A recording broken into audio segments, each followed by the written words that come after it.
1 verse 8. Now there arose a new king over Egypt, which knew not Joseph. And he said unto his people, behold, the people of the children of Israel are more and mightier than we. Come on, let us deal wisely with them, lest they multiply. And it will come to pass that when they fallen out a war, they might join unto our enemies and fight against us, and so they can get out of the land. Father, we thank you for your word. Speak to us, instruct us, correct us, empower us for the glory of your name.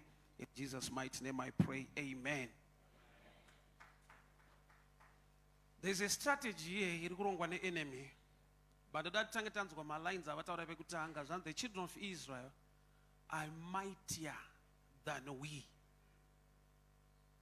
That's a testimony. I spoke to Israel yacho. They are mightier than we. To me, as sound with logic, why? Very mightier. No vakato oppress. Never lesser. The children of Israel are mightier than we. So how come they are slaves if they are mightier? So let us deal with them wisely. The devil anime dimension ye wisdom zake zakuti pamwe pacho akufight wickedly anushandisa ma systems etu wisdom itwotwo kureva kuti ukashayiwa the revelation of the wisdom of God, you can be a slave, you will be mightier.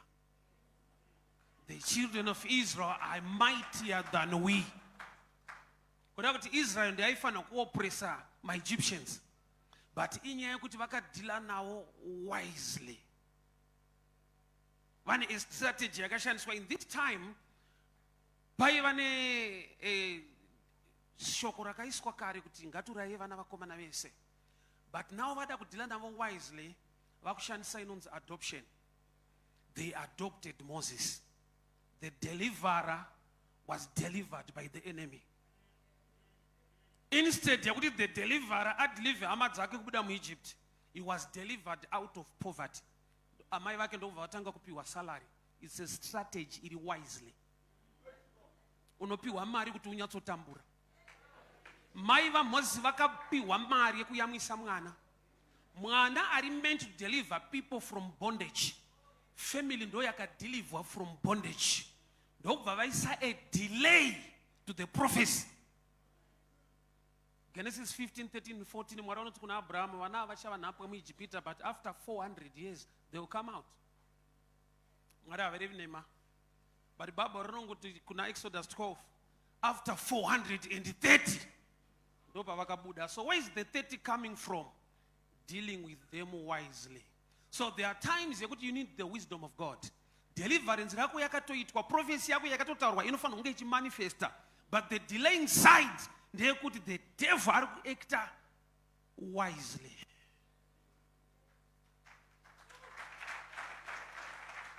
Let us deal with them wisely. So pa adoptwa anofana ungachiburitsa vanhu. Saka aenda kuno enjoy a good life. Instead yekuti aburitsa hama dzake ndiye aburitswa agara kupalace. Saka Bible rangu na Hebrews 11, 23 and 24 that by faith when Moses grew up, not by age, by faith. And faith comes by hearing, and hearing by the word of God. Pahaka mature in the word of God, he made a decision you could resist adoption. He refused. Why? Mature here personally. No vatanga kuramba. Zvinhu zvaari kuramba izvi zvinohinda destiny yake, but zvinonakidza. Kuva a prince uchigara kupalace, that's a good life. But by faith, paakakura akaresista strategy iri wisely. Nokuti ari kubatwa zvakanaka, yet ari kuurayiwa. Haana kuurayiwa kukandwa mvura kana kudamburwa musoro, vakauraya destiny. He was a prince asina destiny. Aigara kupalace achisalutwa achibigwa, yet the destiny was crying out. Aifana kunge achiita mission, but the mission yakaadoptwa paakaadoptwa. So by faith paakakura, you need to grow in the word. and make the right decision for your life. Munhu asingazive destiny yake hafaniri kunamatira ma-destiny helpers. Uda kuenda kupi unoziva kuti uchaitei. Because anyone achauya ne-help, you would think he's a destiny helper. Yet some, they help you out of your destiny. They will deal with you wisely. Munhu asiri kuziva kwaari kuenda arasike. Bozi kwauri ndiko. Unless uchiziva kuti ndiri kuenda kupi. So when you pray for destiny helpers, warning ndeyekuti, do you know your destiny? Because anyone achaya mulife mako inenge answer to your prayer. Yet ada kuataka your destiny. Why? Iwa uzive your destiny yacho. So Moses aka-offer help. Akabviswa kurwizi, akanorara pabed.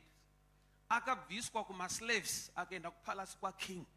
Yet his strategy yekuadopta a deliverer to become a prince. Auluze zita rakanaka. Unoona zita rakanaka risina kukunakira. Ngwarira zvinhu zvakanaka zvisina kunakira upenyu hwako nokuti unofanira kuziva your destiny. Do you know the challenge Wombeke to come life here Moses? He was a nameless child. Maybe I'll read the scripture. Moses anga asina zita from the family. Exodus chapter 2 verse 10. The child grew, brought him unto Pharaoh's daughter, and he became his son. And she named him Moses. Pharaoh's daughter named him Moses, which means Moses, he was a nameless child. Because rawina rondera tete wako na dereseguro wako. Rako chaira usatu wa naro. So sometimes problem yako trace kushuka pazita. Why? Because hauna zita.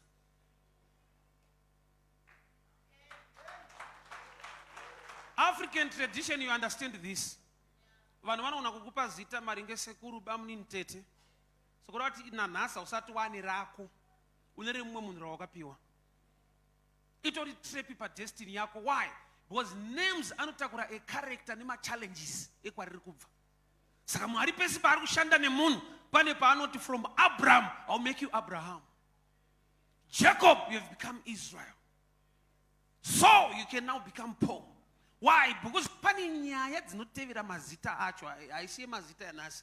Bandakuradza kuti Moses was given a name nemwanasikana waFaro kwete kumba kwawo. Nokuti Moses zvinongoreva kuti chandakatora kumvura. Zvanzi ndakamutora mumvura. He named him Moses because she said, I drew him out of water. Ndopanga pane downfall ya Moses. Why? Moses nyangu Mwari vati urikuenda nevanhu kunopinda Canaan. Haana kupinda. Chichakaitika Mwari vakati paMeriba paakarova dombo, Mwari vamuti taura nedombo. Mvura yakabuda. Yes, the miracle happened, but he lost the destiny. Why? Nokuti zita rake rinoreva kuti chandakatora kumvura, mvura ndokubva yatora kwaanofanirwa kuenda. Haana kupinda Canaan neishu yemvura. Mwari vakati paMeriba hauna kuratidza kundiremekedza kukuru pamberi pevanhu. So nyangwe mvura yakabuda, destiny yake yakabuda. Nokuti akatorwa mumvura, mvura yakatora kwaanofanirwa kuenda. Danger, he was a nameless child. So the enemy akadila newe wisely. Anokupa zita rinokurwisa. Iro chita sengwe rakanaka. Ani zita raakapiwa. Zita iro rikatora chaanofanirwa kunge achiita nekuachieva mulife. So panapa enemy irikushandeni chinhu chinonzi adoption. Haasi mwana womwanasikana waFaro, but akanhongwa naamai vasina mukaka vasina kumubereka. In ministry this can also happen. Asina kukubereka pamwe, asina kushumira ukatenda ukawanzwa shoko raMwari, he can father you. But fathering yake kana iri adoption is to hinder you. Mwana wa adoption any problem one. Ano lose identity along the way. Nokuti Moses was not an Egyptian. I'll read the scripture. Exodus chapter 2 verse 6. And she opened the basket and she saw the child and the baby wept and she had compassion on him and she said, this is one of the Hebrews' children.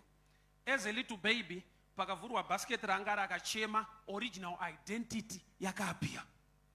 I also read verse 19. They said an Egyptian delivered us from the shepherds. Vanasikana vaJethro vabatsirwa naMoses patsime. Vaenda kumba baba vakabvunza kuti zvafamba sei ndamakasika kuzodaro. Zvikanzi an Egyptian helped us. Ari kunzi an Egyptian is Moses. Pekutanga anzi this is a Hebrew child. Kuti ari mudiki anga ari a Hebrew child. But ne-adoption, he lost identity. He looked like, he talked like an Egyptian. Vanasikana vaJethro pavakamuona vakaona an Egyptian. But mwanasikana wa Faro paakaona kacheche akaona muHebrew.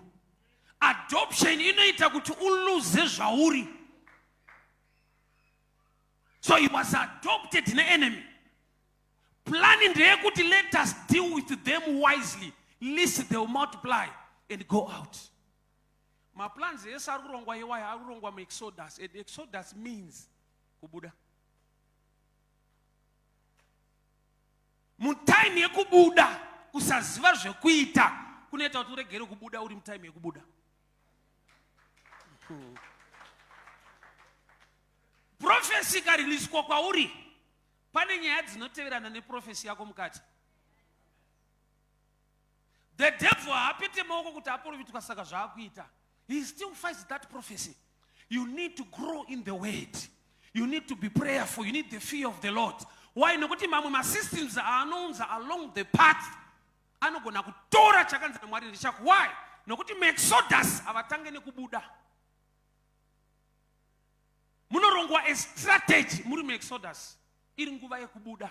But havangobudi. Why? Nokuti enemy iri ready to attack, but the kind of attack dealing with them wisely. So Pharaoh ane a strategy against Israel, but ari kudila nemunhu ari gifted, ari sent by God. Ndiye waanotora kuti uiregerei kuuraya unzai kupalasi tigare naye. Love iri dangerous. Chinhu chiri easy chaungakudze chaungatende chiri quite easy kubelieve. Munhu anoti I hate you and kufarire. Anoti I love you are dangerous. Some they don't mean it. Vamwe vanoti I love you vane zvavanoda kuita iwewe. But havagone kubuda pachena kuti ndiri kuda izvi vanoti ndoda iwewe. Akakuvenga ari genuine anokuvenga. But anokuda haasi genuine kusvika wanyatsovheta kuti anondida here kana kuti ane zvaari kuda. To an extent yekuti Judas akasuse symbol yekiss to betray. Saka ma-symbols can be betraying as well. Kiss yaunochemera panotengeswa munhu. I miss your kisses. Unonyura. Ma-symbols anogona kushanda otherwise. Iwo chifunga ndezverudo asi zverudo izvi. Ari kuziva, ari kukisa ndiye ari kuziva kuti sei ndiri kukisa munhu. Thank God Jesus knew kuti haisi kiss iri genuine betrayal. But most of us tinokiswa nebetrayal. Let us deal with them wisely. So kudila navo wisely kudi kuvafarira, kuvagamuchira. Kupota muchitora Moses achiuya kupalasa achikwira achitandara. Mai vake vopiwa salary. Kune strategy yekuti chiri kukufaita iwewe. Ukatoudzwa kuti chiri kukufaita unogona kuramba. Why? Because chine zvakanaka zvachiri kuita. The devil pamwe pacho ane a long-term plan for your downfall. Saka hazvipresent as if ari kuunza a downfall. Anita sekunge is a good friend. Imagine kuti iBible rakandizivisa kuti Jesu wakaedzwa. Satani paakaya achitishandura mabwe chive chingwa. Remember kuti Jesu apedza fasting. Saka paakuparidzwa eating. It's like a message iri right museason. Kuti kana wapedza kutsanya pakaya anoparidza zvekudya unotsota kuti yakadanwa. Ari kuziva nguva yandiri.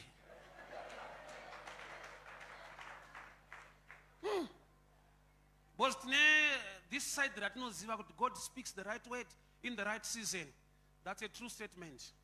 But there's the other side of God. He speaks a word to create a season. He speaks a word. Ukaritenda, he no create a season for your life.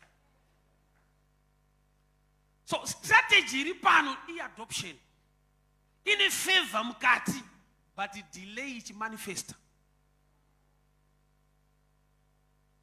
Time yeExodus yekuti dai vatobuda kudhara Mwari vakatoprofita vanhu vanofanira kunge vachibuda, but Pharaoh ndokubva aziva kuti vanhu ava vakawanda, they are mightier, but there's a chance yekuti vari mightier vave slaves. No matter how intelligent you are, how powerful you are, when you lack wisdom in life, unogona kushandiswa nevanhu vasina power. I remember this saying with Steve Biko, the late South African politician. Akataura achiti, the power of the oppressor is in the mind of the oppressed. Simba remudzvanyiriri rakavigwa mupfungwa nemafungiro emunhu ari kudzvanyirirwa. Sometimes haasi ene mane power, but inyaya yekuti ari kushanda ne the way you think, unofungidzira kuti iye ane power. Kune mhuka dzine simba kudarika munhu, but men can tame an animal. It is very dangerous. Ikava a friend because of the power of the mind. Let us deal with them wisely. So kudila nao wisely kudi ku offer a plan, a strategy inenge yakanaka kwavari, but vachiramba vari slaves. Mweya wechina ukada kudila newo wisely unoitwa senior Roger, unoremekedzwa uchingoroja zvakadaro.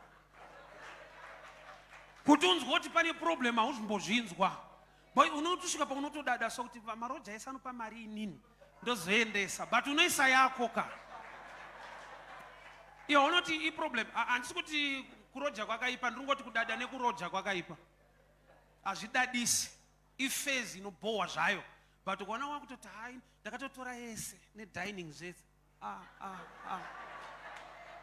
Saka deliverance kuti ichiitwa mulife mako, you are a friend to your problem. Inzwa zvinoitika mulife, unotanga uine problem, wopedzisira wava problem. Kana uine problem unobatsirika, kana wa problem zvinotora nguva kuti ubatsirike. You become one with the problem.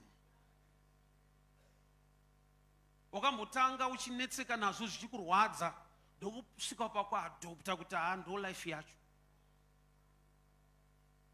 Kana muri kuEgypt, kana mukagara nzvimbo inonzi Goshen, ndiye Mwari ari kuronga futi inonzi Canaan.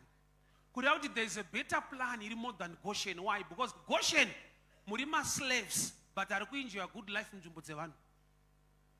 There must come out a time Mwari weGoshen anoronga futi Exodus. Saka nekusaziva pane pavakachemera better working conditions, yet they were not workers, they were slaves. Unobatwa zvakanaka zvokuti unofunga kuti uri mushandi, youri nhapwa. There were slaves in Egypt, but pane pavakataiwa working conditions haachaita, are you workers? Hamusi workers, but maakuda favor pamashandiro, yet kuti mushande ikoko, you are slaves. Let us deal with them wisely. Uchaona kuti pamwe pacho deliverance yakaitwa pa life pako yanga itiri genuine, but the problem ndeyekuti your mind haina renewal. Romans 12:2, you know, your mind must be renewed. Why? Because the devil anobva kuspirit unobata kumind. Ukashanya kumba kwehama ukanetsana neroja rinoroja pamba pehama yako, unogona kungotsamwa, but kuti pa notice unotoda kutanga wataura nani nehama yako. So kana ukanamatirwa ngaribude dhimoni reurombe, dhimoni rinopedzera kuti inini mufundisi kuenda ndogona kuenda hangu, but atsana kuti tinenge tinowirirana, hatina kana problem. I don't know kuti muri kupinda papi pautu hweda, bozi usimbe hwacho ndakamupa ende anozvifarira.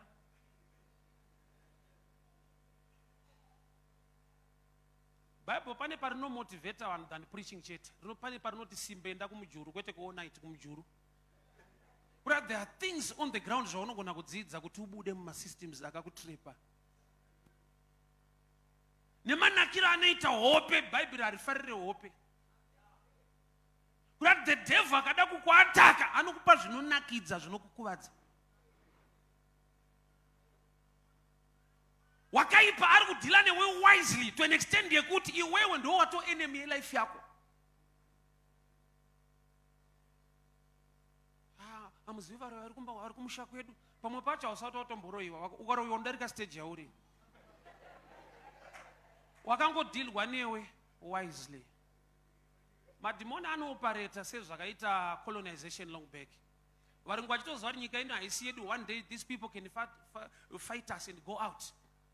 Vakaisa ma-structures ekuti tavadzinga tinopedzisira takungofunga kuti asi dai vanga varipo zvinhu zvaita.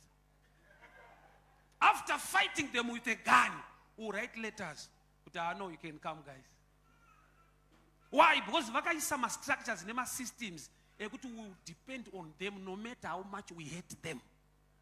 Imbozvifunga kuti dai vanga varipo kanjani. Unoziva kuti pakaridzwa kuti dzisingaite kuti vaende, but funga wako ndekuti asi vakadzoka. Nyika ino hairamba yakadaro, vakadzoka chete, vanhu vai vakarongeka man. Ko vairoi rwene pfuti. They knew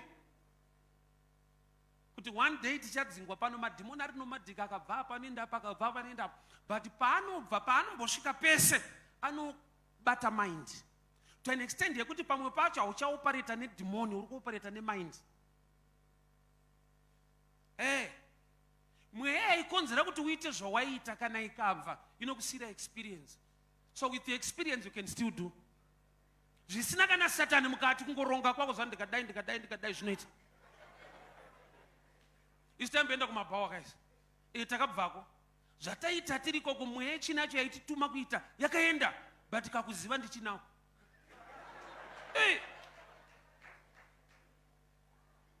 Ndotoziva kuti chifeva chipfimbwe. Ndotoziva. Ngoti wadi. Boy, toenda. Zvichirimo experience. Mind.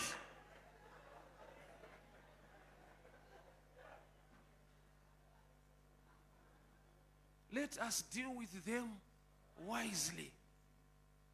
Saka takuronga a strategy yekuti instead yekuti tivarwise vanozvirwisa vega.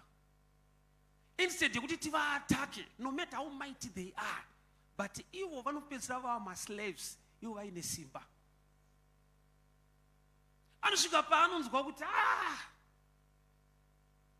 uya aita uya mumwe kusarorwa isinyaya kuti hakuna vanoda kumuroora. Type yaari kuda yacho akazvitarisa zvaari zvacho, akadhindwa naye wisely kuti you're too beautiful for nonsense. Saka vanhu vari bo vacho havasi kuuya. Saka uchinama haisi spirit of delay, isystem of delay yamumind.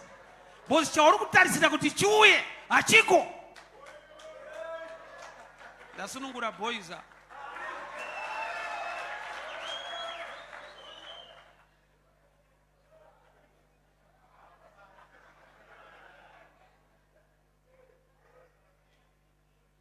There are times yekuti Mwari vanogona kukupa promised land. Promised land ndiwo unoziva zvekuita pa land ugute. Pane pavanokupa end product uri ku desert place, but kana wamuKenani the land ndo iri fertile, saka upiwe end product. Bible rangu rinoti pakangopinda Joshua mana stopped. Mwari haana kumira kushanda neIsraeri. Mwari vakamira kuita nzira dzavaita naMoses. Bible rangu rinoti kudi Mwari achitaura kuna Joshua, as I was with Moses, sezvandaiva naMoses ndichange ndiinewe, kwete sezvandaita naMoses.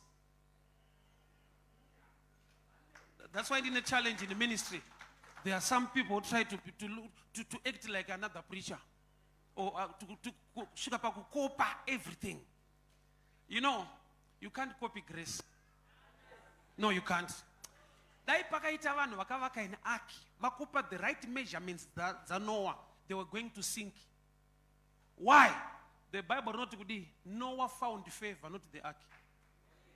So ukasada kujoina Noah, no matter you have the right measurements, the ministry will not rise. Chakawadirwa favor is the person, not the ark. Sakatinema ark akawanda and has to rise up. Udakuita sa Noah, usi Noah. My measurements ndiyo, but do we have the grace? Vanhu mutaunu vanhu vari kutengesa vakawanda, vanotengesa ma-products akafanana. And some are making money and some are not. Saka ndaifunza kuti pamwe ari kuhodha kwakasiyana vamwe, nyaya haisi kuti chauri kutengesa. Nyaya inosvika pakuti ari kutengesa. munotengesa zvakafanana panyaya yekutengerwa haende paprice kana paquality yechinhu. Ari kutengesa wacho itoriwo quality futi. Anopindira pazvinhu zviri kutengwa. Noah found the favor, not the ark. Saka na favor yacho isipo, imbomira kugadzira ark yako. Your time will come, your season will come, but not now. You must learn to submit to the anointing that is available in that season and time.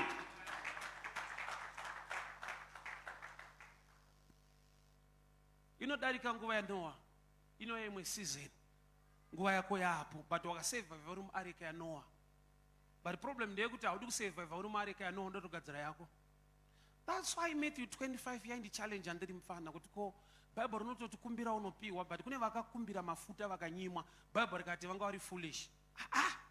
Unoita foolish izvo zvirimo mushoko kuti kumbira unopiwa. Saka vakanyimwa mafuta and they were foolish. Ende vakanyima vacho havana mhosva vainayo, they were wise. Pane kunyima kunotoredza kuti uri wise. Ko kunyimwa kunotoredza kuti uri foolish. Yes. Foolishness iri kubva papi? They were in one room. Vachimirira chikomba 1. Ava mwenje yavo yakapera mafuta. Ndokubva vakumbira, ndo pane foolishness. Hapana need yekukumbira mafuta muri mu one room. Garai imomo munoona ni light iroro. Learn to submit. Chaita kuti Mwari vape vamwe vanhu vane oil yakawanda close to you. Vaiziva kuti panopera rako. Vatoiswa naMwari strategical kuti ubenefite pa oil iripo. Iwa haudi zveoiri dzava muda yako, unoda kutorirawo. Avasumuka ndotoitawo changu chete. We are not designed to copy, we are designed to learn. Because munhu waunokopa ane nyasha dzausingagone kukopa, kune kwaakabviswa kwausingagone kukopa. Pese patinoda Mwari waDavid akaita kuti akunde Goliath. The path ya David kusvika azoenda kuna Goliath, it was not an easy path. Remember, he was already anointed paakatumwa nechingwa kuti anoona vakoma ape vakoma. Kutumika una anointing sometimes is not easy. Saka ndozvinzwa so kuti ndiite basa ripi muchechi muno havasi kuziva ere zodzo riri pandiri. David was already anointed paakatumwa nechingwa nababa vake. He was already anointed. But paakabvuma kutumika nyangwa aina anointing ndo paakanodefeata Goliath. So Goliath anotangira pa obedience to your father no matter how anointed you are. Kudefeata Goliath kunotangira pa kutumika iwe uine zodzo.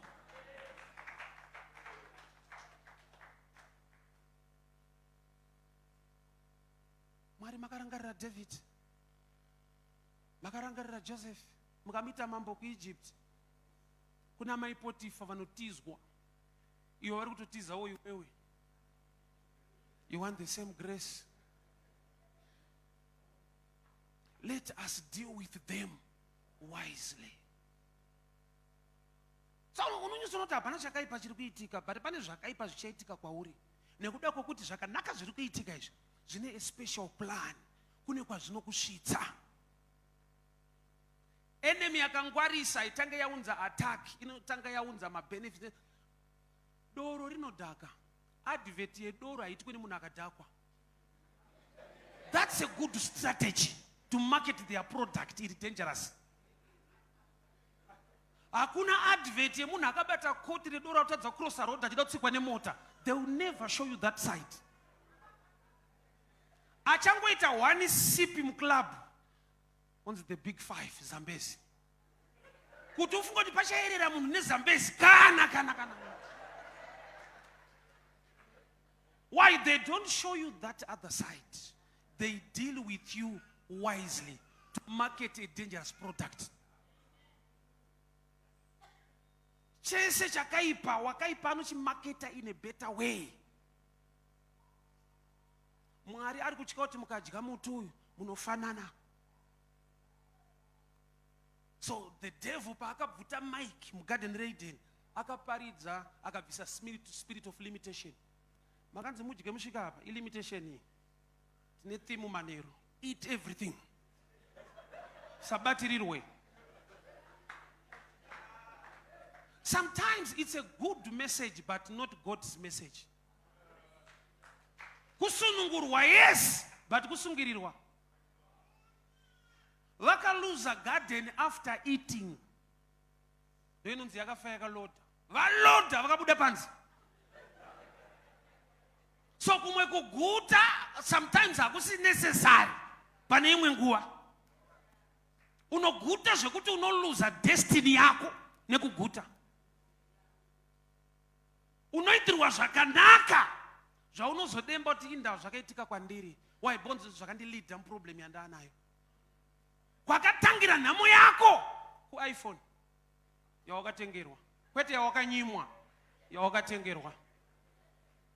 Saka wane ka bundle of problems, kwete ka bundle of joy, ka bundle of problems. Kakatangira mu iPhone, dealing with you wisely. Shuka pa unorojerwa imba. So ndichiri kuparidza kuti ndinoti ada kuti bvisa muzvinhu zvedu. Antomba bvisa rendi anoya antoita zvese, dealing with you wisely. Auya tinda kumitisa sono tayo ndokutsvagira pekugara. Unozongona wanika bundle of problems. Anenge akadila newe wisely.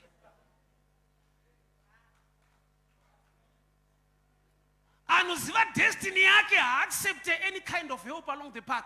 John chapter 9. Jesu paakakanya mavhu akaisa kumeso ebofu, akarudza kwekundogeza, haana kuti tigeza, akariti go and wash river Siloam. Why mentioning the river? Because you can find water anyway. Risinei neupofu hwako but rokusiya uri smart and still blind. He mentioned the river by the name. So that ukaona munhu ari kukuofa help yemvura padhuza, unomudza kuti this is not Siloam. Unoita nharo, yeti haudi mavhu. Chinoita kuti uite nharo uri kuziva destiny yako. Kuti ndanzi ndiende kuriver Siloam. Saka any kind of help, I see help i problem. Mutsai vanhu vanomira neni, vamwe vanomira newe kuti uzotadza kumira.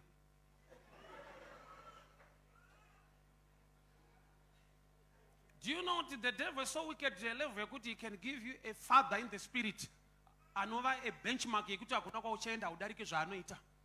Pese kwawamudza ndanoita crusade kwakati anokupa imwe logic nedzimwe wisdom so dzekuti wapedzisira waita basa raMwari. In the name of son. And he can offer you a name like Moses. I just had to Kenan upinde. Ndokuchengeta ndokupa chikafu ndobva ndakupa zita. Mama zita atinotambira haite. Kuna adoption mu spirit chaimo. Kune mafathers asiri mafathers. But vakaiswa na devil strategically. Imagine kuti ananyamukuta ndo vanga vasainwa kunze ndai munoraya vana vakomana. Yeti kana uine nhumbu unowirirana nanyamukuta. Why? Because professionally are you trained to help. Spiritually are you ordained to kill. Sa ukasaziva zvemweya unofarira nyamukuta achauraya mwana. Chiri mauri chida wakona a real genuine person waienda kure akauraya chiri mauri munhu ari trained but ane a spirit to kill. Ukasaziva zvemweya ukagumira panyama unokuvadzwa. The devil is so wicked. Anokupa a midwife nyamukuta wokuwirirana naye uine nhumbu waakaudza kuti ndiurayire. But unyatsoona aine tag midwife wokutobatsira. Why? Because anza ndikatuma mhondi unogona kutiza. Ndinotuma zvaunofarira. Zvaunoda ndo zvandichauya nazvo. Sa une zvimwe zvinhu zvaunoda zvakavigwa zvausingadi. Dai hove dzaingoziva kuti mafishing worm atiri kuona ane waya mukati. Dzairarama dzakawanda. Kungounzirwa mafishing worms mumvura imo. Ngoruma kudai waya, ngoruma kudai waya takutoenda panzi. Dai pane one yakangotsvedzeka dzokereka kuti wakomana ka. Zvinhu zvatiri kupiwa zvine mawaya mukati dzairarama dzakawanda. dealing with you wisely. Ndo strategy anayo. Anosvika palevel yekutokupa nechechi. The devil. Chechi anokupa. Yaanotoziva kuti ukuti ri comfortable newe pinda ikoko. Murume ayo pa Beautiful Gate, help yake yakauya nokuti aigara panze. Nokuti miracle yake yakatiitirwa panze kwete mukati. Ivo vaimutakura vachienda kuchechi vaitoziva kuti yedu ndeyekungopinda muna munana urimo. Vaitoti hama yedu ikatowana mari zviri nani mukati mukutandaro. Aiwa, dai vaiziva kuti munhu anosumuka akapinda mukati vaipinda naye. Ko vanonetaka kumutakura. But chakaita kuti vanzwe kuti panze apa pari nani than mukati umu, vanga vatoita research. Saka nzomona chita yeda ise mweya. Iye Mwari wacho mweya. Anonamatwa mumweya. Iyo yaunopinda ise mweya. Ahamuka Mwari umu. Mwari mweya. Anonamatwa mumweya. Yoti dzeda atsidze mweya. Sandedzei.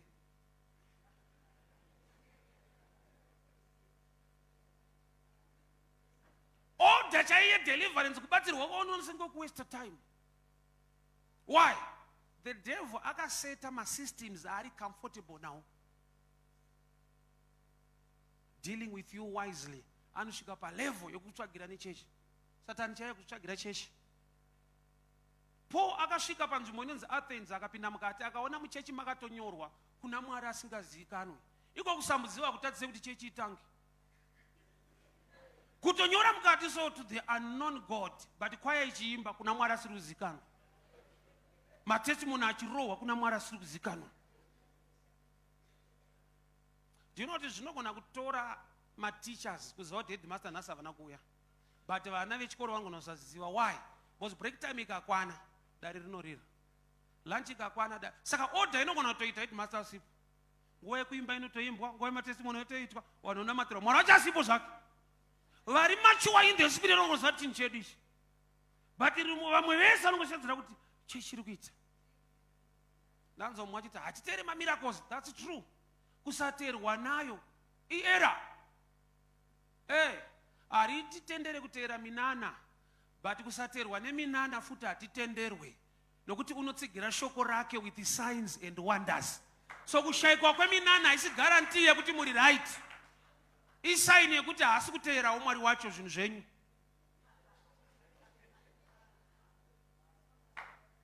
Akadhila newe wisely. Uri muExodus imomo ubude. Remember pane time yanga yakurongwa Exodus kwete naMwari. Iyi ndeyaMwari kai yekuti vanhu vachibuda. Faro akasvika pakuti buda isiyai mombe. Ya Exodus ya Faro kwete yaMwari. YaMwari yati kudi, they will come out with a great substance. Kurati ukaziva plani yaMwari, you don't settle for less. Machechi amuri kupinda, muri kuparadzirwa prosperity. Ariko iranoparidza poverty. Machechi na akusata ako. Imagine upinda mchechi munhu anoti nhamo yauya nayo ngairamba yakadaro. Unofana kuti uyu pastor uyu ari right.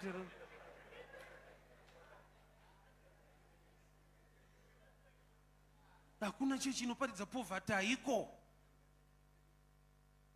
But wakaipa anosvika kubata pfungwa dzavanhu so kuti hamuparidzi zvepanyika ino tiri kuenda kudenga. Let me show you this way. Jesu achiuya ane nyaya dzepanyika dzaari kugadzirisa, ane nyaya dzekudenga dzaari kugadzirisa. Neropa rake takaponeswa, nemavanga ake takaporeswa. Chinopora iflesh, chinopona ispirit, same Jesus. So kune ma-earthly issues anda kutoadreswa. Inasana munzwa demoni rota hapinde denga tinaye haende. Mademoni hatomboita zvekudenga kana kawana ita zvepano. Rorwe haachate haadrive visa ribude. Ko mademoni anowastire time achibata zvinhu zvepano. Anoziva kuti ikoku ndikabata ikokuku. You will lose your faith in him. Satani akakumbira kunetsa Job. Satani ndokunyepera kurasika kwa kuenda kudanga remombe. Haana kukumbira mombe, akakumbira kuti Mwari ndipeiwo Job. Mwari vakati enda, iye kwa kunyepera kudzungaira kwa kuenda kudanga remombe. Sana vari kuenda kudanga iwo vachida munhu, vanotoziva kuti nyaya hombe paanonamata Mwari achipa ma-sacrifice. anoisa mombe dzake nezvipfuyo paauta. Saka ndaakuataka strategy yeworship iri tangible. Ufunge chinonzi kunamata kuita, munamato kutaura, kuita ndokunge une zvekuitisa. Satani kana achitoataka mombe, ari kuataka kunamata. Why? Because pane pekuti vana vaJobhu vatadza aiuya nezvipiriso pamberi paJehovha. Saka pakatakwa zvipiriso zvacho pabatwa auta ikabatwa relationship ya damage. The devil akumira paauta yekukudestroya wese nokuti auta yaJehovha ndo yaakabata.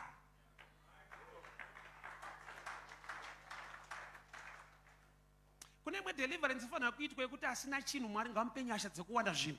Why? Nekuda kwokuti zvinoda kuitwa zvinotoda une zvekuitisa zvacho. Kuva nemoyo wokuda kupa kusikupa. Saka pane blessing inoteera vanopa iteere vane shungu. Munamato ndakainzwa stereki. Mwari ropafadzai vapa nevava vasina Mwari muvarangarire. Vasina vari kutoda deliverance yekuti vawane. Ava attract a blessing. Blessing no attractwa nekuita kwete shungu. Saka the devil akanobata zvekuitisa zvacho, shungu hadzigone kumira paauta. Kuti kushaya hake, but mweya wegiving uri mari wakazara. Blessed is the hand that gives. Kwete moyo une shungu. Saka the devil akanoshikira ikoko kumombeo. Dealing with them wisely. Unoshika pakuvenga zviri tangible. Chiti nyaya kunamata ndiye mweya wako. We are not heavenly minded to be earthly useless. Was make an impact on earth. Kune nyaya dzinoda kuadreswa nezvinhu zviri tangible. Acts 3 verse 7. Bible rakunoti Peter ataura nechirema pagedhi. He stretched his right hand and lifted the man up. Immediately murume paakamira, he received power. Power raariceiva iri isupernatural power raJesu. But chii chatanga chaitika, atanga asimudzwa nenatural power resadza.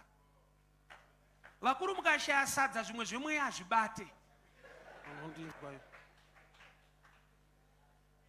Munhu anganzi in the name of Jesus rise up and walk, haana kusimuka. Acts 3:7 akasimudzwa. Iro zita raJesu riine power, raimirira power resadza kuti tange rapinda pabasa. Peter ndiye akasimudza munhu kuti Jesu azomupa power, anopa power vasimudzwa. Saka panotoda kuti anointing iripo kasadza karipo futi.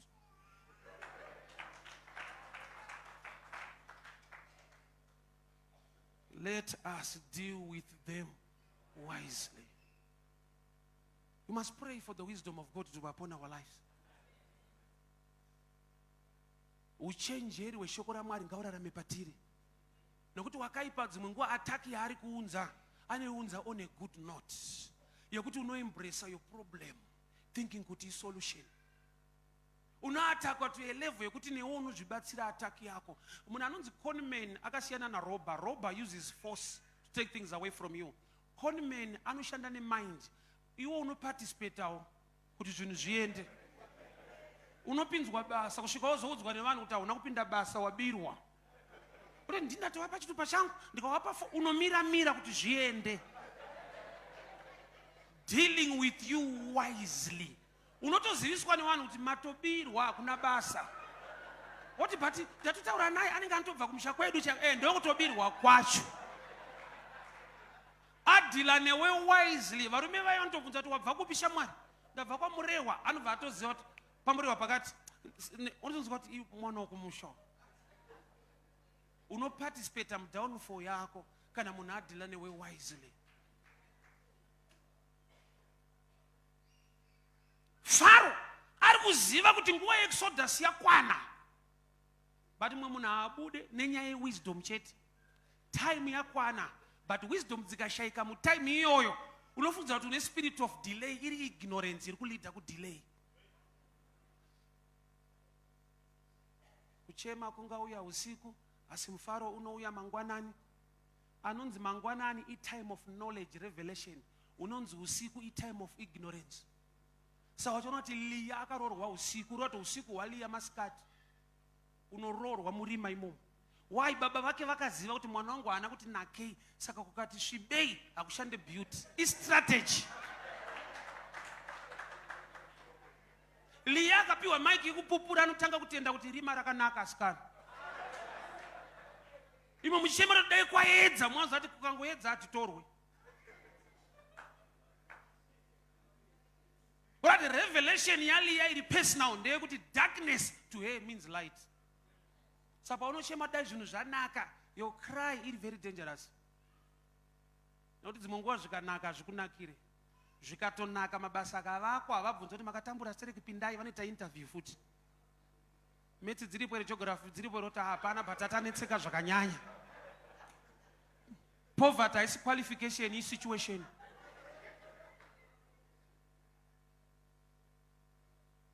Even with prayer. Takanamatirwa baba tofana toripinda basa irori. Unoitwa interview pabasa remunamato. Une zvaunofanirwa kuobtaina on the ground. Tine pamwe pekuti we are spiritually minded. That naturally hatina zvatinoziva and we think things will just happen. Kune zvinoitwa naMwari in the dimension of miracles. Kune zvanoita in the dimension of systems. Ndiye akati let there be light. Kukazova futi nerima akasika futi zuva kuti riite rule over the day, the moon to rule over the night. Rima rakadzokererei iye Mwari amboti let there be light. Spoken word light rine masystems arinocontroller, but light rinonzi sun rinocontroller earth. Saka earth ine zvinhu zvinoshanda nemasystems. Anoziva kuti munhu wese ari muno maanambosikwa naMwari. Vakasikwa varimo mazita avo Adam naEva. 2. Imi mese you are a result of reproduction, not creation.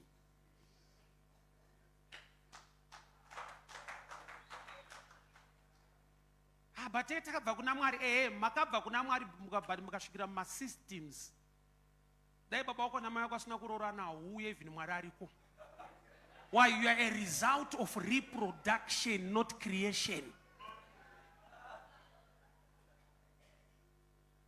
Wakaipakadhila nesu wisely, we put everything in prayer. Yet my rules cooperate on earth, another strategies in 2 ways. Be a doctor in the name of Jesus. We're going to be serious. As you have faith, you know how systems work.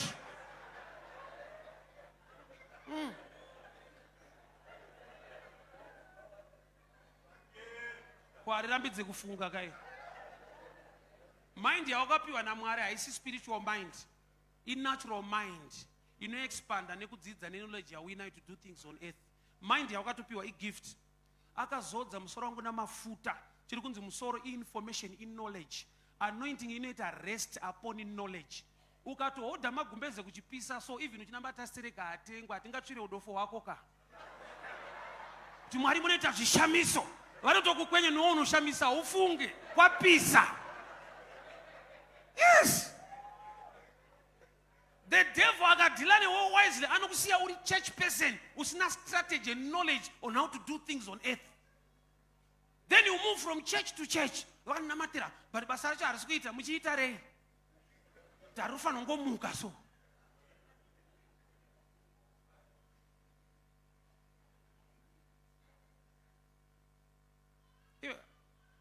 Anamukomana bhora mana. Unosati indakambotamba bhora kumazuva. Even maenda ku training. Even une chipo chebhora unoenda ku training. Even team kanzi ine mushonga. Training inoendwa. Muno train riko mune mushonga. Pane panoda fitness kwete juju. Konganga yacho dai chitambausha. Nganga inopinda mu ground kasekuru kari mukachagowesa. Kandozvata apa manyika apa. Ndapera. Kune zvino demand the part of you iwewe semunhu to do things. Mwari vari Mwari vachida kuponesa vanhu, he became man. Kwakuenda pa cross kwakuita shed blood, but vachida kutiponesa spiritually, he became man. Ruponeso rwedu tinorigamuchira muna Jesu spiritually, but rakaitika physically, blood was shed. Wakaipakadhila newe wisely unogumira ku spirit usina strategy on the ground. Inguva yekubuda tinobuda chete munguva yekubuda yacho Mwari vakati Mozisi taurira vanhu vauraye makwai vaise ropa padhoo. Mwari ingwani nguva yeExodus tinenge takuita sei futi? Nguva ikakwana unofanira kuziva zvekuita.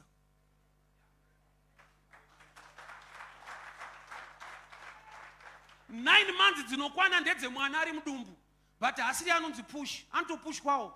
Kurati somebody must have information. Ndiwo une nguva yakwana, but the pushing must come from outside. Kurati kuti iwo wacho spiritually unonzwa, but the pushing is about you.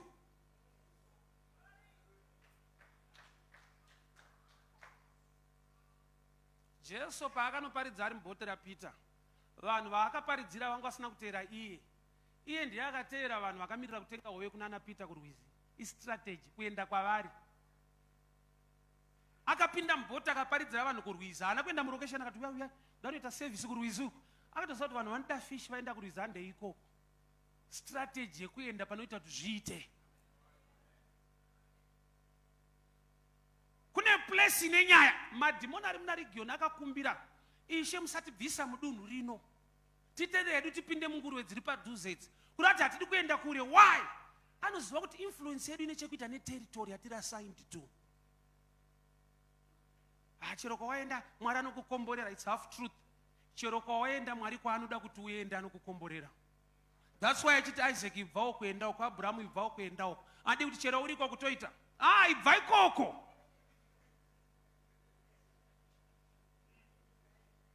Passport ine basa rei ndo nyika yedu iyo zvinoitika kana Mwari achizvigona anozviita muno. Some people they need to get a passport and move.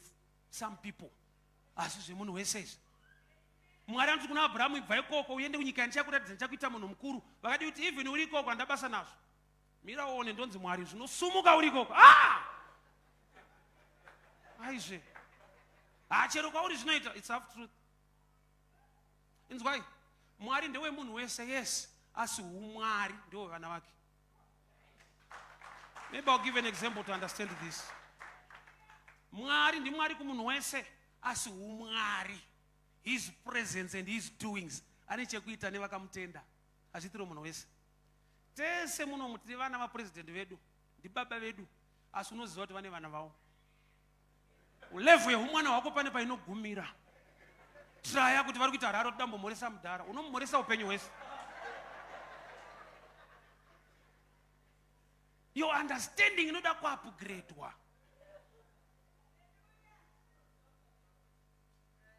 Kungobata half truth uri kumhanya nayo, kungobata one line uri ngomhanya naro. Ndaitotipa vanhu vanoenda noshandirwawo.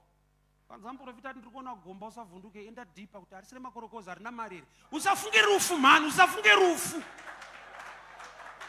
Kana ndiri kuona gomba kuti maiwe pamwe nderegoridhe ka makomba akawanda. Try to go deeper.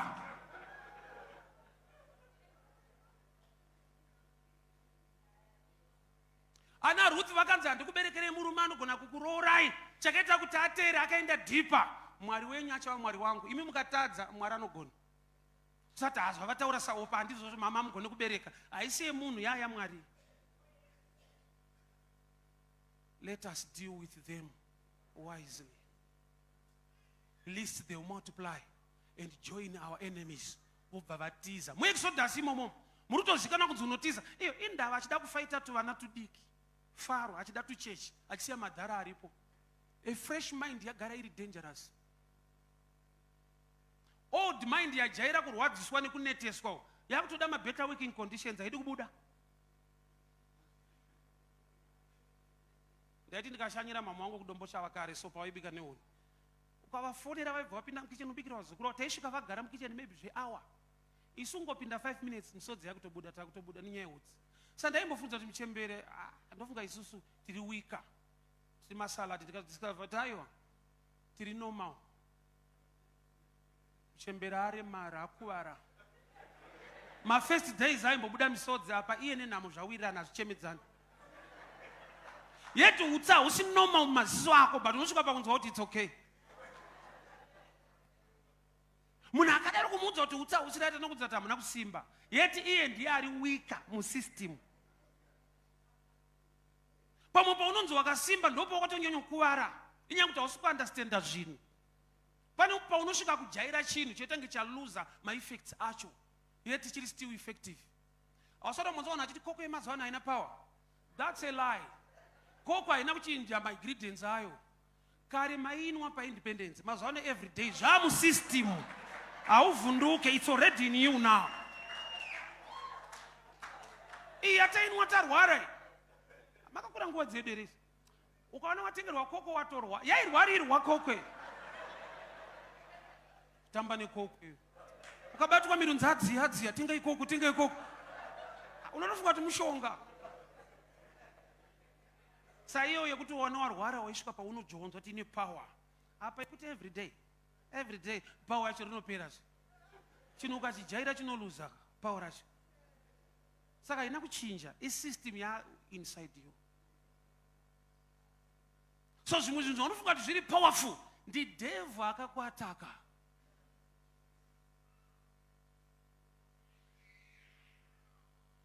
Human rights chayantange prosperity kuAfrica. Kodzero dzako semunhu ngonwa mvura yakanaka kudidi ikodzero dzako semunhu.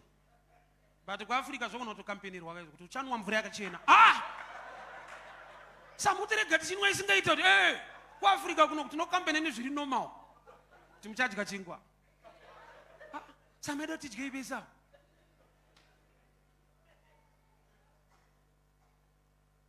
Wakaipa akaomesa zvinhu antanga ari kukupa breakthrough. Izvo zviri normal. Zvinopa shiri nemhuka kusapinda mumunda, munhu anofunga kudarika mhuka. Vane chavanogadzira chomira chiri chimunhu chine hovhorosi kudai. Inonzi scarecrow, munochiziva nayo? Chakadai. Pakaita munhu akangwarisa, ada kutorera shiri mari, anongondipei ma20. Da kuti mupinda hazvina zvinokuitai. Gamba hamuna zvamunoitwa nechinhu ichi, but imind yeshiri yekuti mune munhu akabuda tichapinda. Gamba even mukatopinda arimo zvakafanira kuti hapo. So there are times yekuti ukasa understand the truth of the words.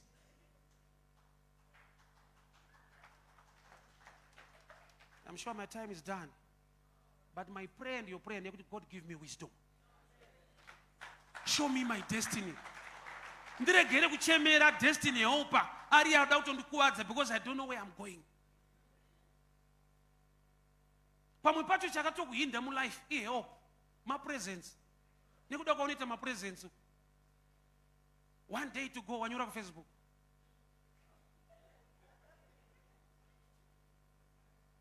Avanonoke kana poizwa kwa ku Facebook. Ko ma Facebook ma streets. Really? You mu really mo muneta numbu munhu. Some things are good, but they are not good for you. Samwari vane nguva yekuti unoita senguva wakavanzirwa kuti umachuwe. Paunomachuwa uri zvaunorevealwa naMwari. Zvekuti ukazvodzwa uri mudiki, inenge witchcraft. Iyo iri Christianity. Inenge witchcraft. Murume akaporeswa naJesu akaiswa mavhuwe. Akadzoka netestimony yekuti ndaenda kurwizi ndadzoka ndichiona. That's a lower level yetestimony.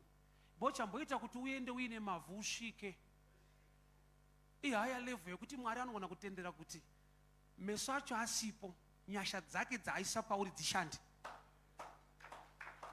Zvimwe zvinhu zvaunochemera kuti dai zvaitika dai ndaona mari ndatenga chi. Andinoziva kuti hakuna munhu anoda mari. Munhu wese ada kuishandisa kuti aone zvaari kuda. Hakuna munhu anoda mari. Tokuisa muno muchechi tozadza mari. Unopedzera wakuvhura window. Tsvagirawo mabhanzi apa, haudi mari iwewe. Uda kuishandisa. Saka Bible rakazonyora imwe level yekuti uyai mutenge musina mari. Kuti kune grace more than the amount you are looking for. Dzinokupa chinhu chauri kutsvaga icho. Nokuti Mwari anotoziva kuti haudi mari, uda kuishandisa kuti uwane zvauri kuda. Manje Mwari zvauri kuda dzimwe nguva anazvo, iwe uri kuchemera dai mari yacho ndaiwana ndachitenga. Chimwe hachitengwe, nyasha dzako meso akaiswa mavhu, haana kurasika. Urati imwe level yekuona usina ziso. Nokuti chirungu chinoti kuti and Jesus anointed the blind man's eyes with clay. Hariti akamuzora, rinoti akazodza. He anointed the blind man with clay. But the anointing ndo yaita kuti aone kusvika asvika. Kuti highest level ye blessing yake haisi yekudzoka achiona, ndeyekuenda asingaone usvika kwanza aende.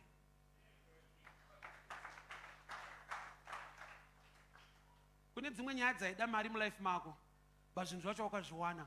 Ndofunga you can testify with me.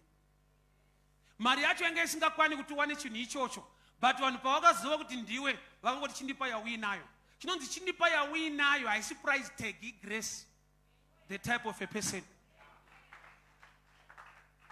Kune kwandai ndinotenga madining chairs kuWestgate, so aita $1,000, so ndakunobhadhara na keshi yanga aripo. The owner akabva apinda zvanzi tsano ndimi sanzi vachivaitira 6 toti ka 4 ndini nditori ka 4 waya kandiri panapa nditori ka 4. Pamwe pacho zvauri kuda kusikuziziva uchinamatira financial door to be opened, it's good. Mwari unogona kukupa nyasha dzekuti mari yacho ibatike, kwakakupa nyasha yekuti uzvibate zvinhu zvacho, but level iyoyo kuti uitende dzimwe nguva haugoni kuitenda. Why? Uri mudiki pazviri. Saka uchana mwana ada kurumurwa kubva pamukaka. Mukaka haisi poison, imwe dimension yekudya isisaite palevel yawava. Saka uchana even the preaching kune message yaunogona kunzwa imwe hauinzwi, kwete kuti iri wrong, level rako rinogona kunzwa wrong muright. Ada kuti nyepera zvinoita here, zvinoita. Ini ndiri mfana nemessage dzandaiudzwa dzandakazokorekita ndega ndakura. Because pane imwe level kuti audzwe chokwadi. Ndakaudzwa amai yangu akaita ndatoti kurei ndobva vane mwana, baba wako achidudza kuti amai wako vatenga mwana clinic. Kuzoziva ndakura kudai so takutenga vedu kuti ndo matengero acho aya. Kana mai yedu aitenga vana svika tazokurawo takutenga vedu takunzwisisa kuti tenga kuita sei. Why? Because at your age it's dangerous to tell you the truth. Une zvaunofanirwa kubelieve at a certain level, but you must grow. Mukoma wangu aiti mai guru akauya tiri pamba aitipa mari yemasweets tobva tanzi ndinotenga masweets, taitumwa. Ndakura ndakutoziva kuti ndaidzingwa. Unointerpreta wega.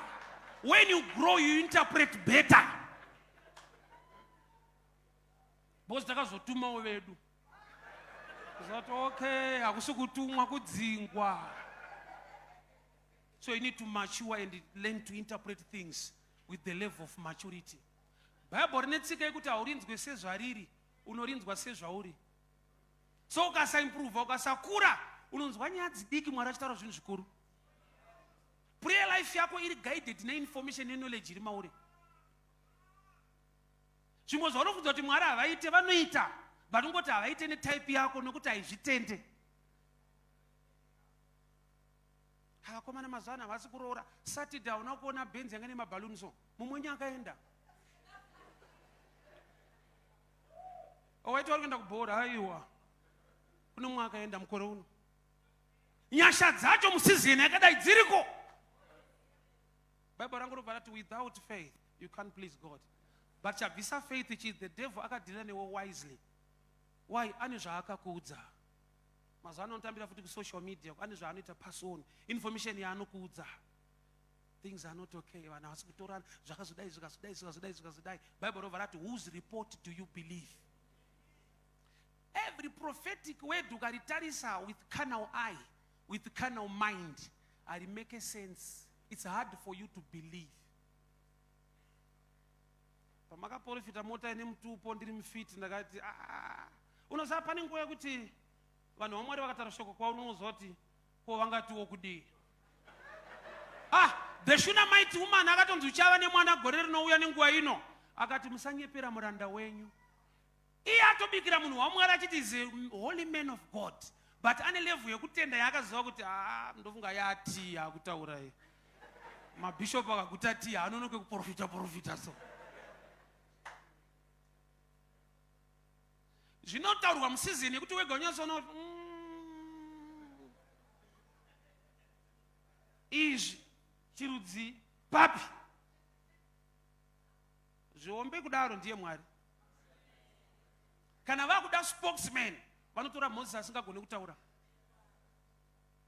Havatarisi maqualities aMose, vanotarisa the anointing upon Moses. With the poor quality, greater anointing, he will deliver people. So we can stand and make a prayer for wisdom. Because the devil is dealing with the church wisely.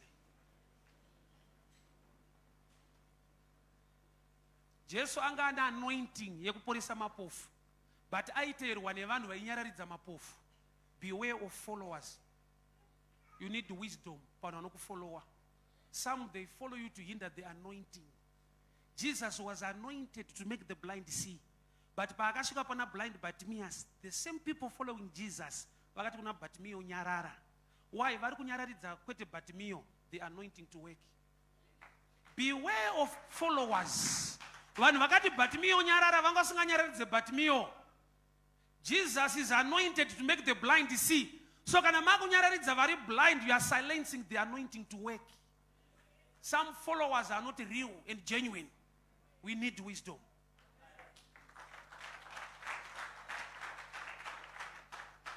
I'm sure we can pray now. Father, we thank you for your word. We thank you for your grace.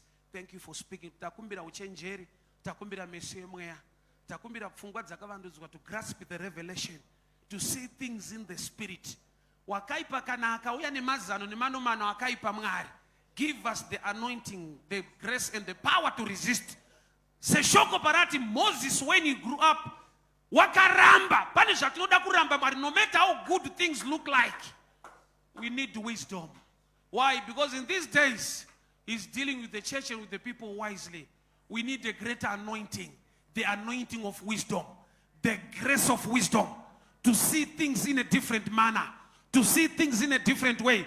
To resist every plan of the enemy that is against our lives. Kana zvakanaka zvisina kundinakira. Mwari ndipei pfungwa yekuzviona, ndipei meso ekuzviona.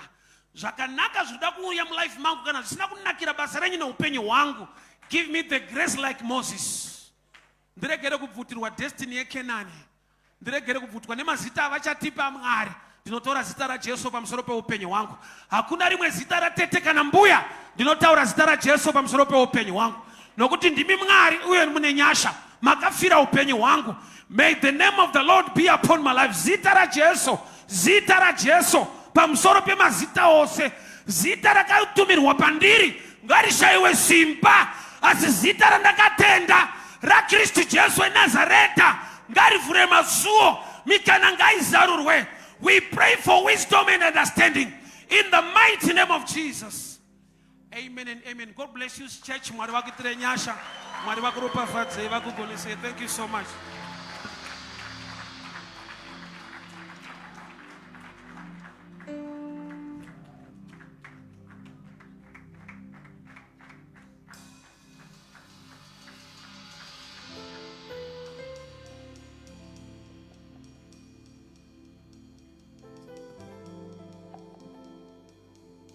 Wow, wow, wow, wow.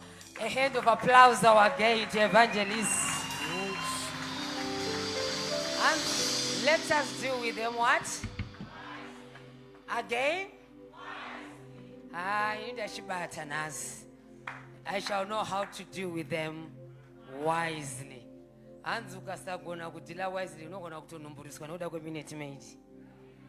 Hallelujah. So I've shown you I love you with Minute Maid. Thank you so much. Evangelist, you are such a blessing to the body of Christ. We thank you so much. May God continue to raise you.